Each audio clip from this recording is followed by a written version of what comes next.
In a small village, a boy named Leo found a glowing stone.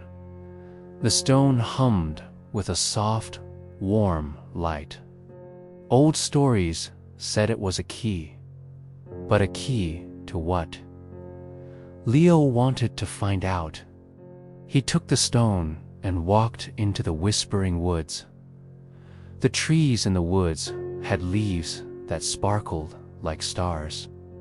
Leo felt brave with the glowing stone in his hand. Deep in the woods, he saw a giant, old tree. The tree had a face, and it smiled at Leo. "You have the key."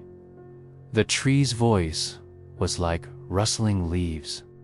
"The door is near." The tree pointed a branch to a wall of rock. In the center of the rock, there was a hole shaped exactly like Leo's stone. He placed the stone in the hole.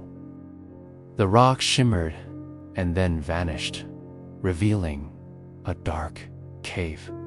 Leo stepped inside, his heart beating fast. Inside, it wasn't a cave full of treasure. It was a cozy room with a sleeping dragon. The dragon was small, about the size of a cat, and its scales were the color of the sunset.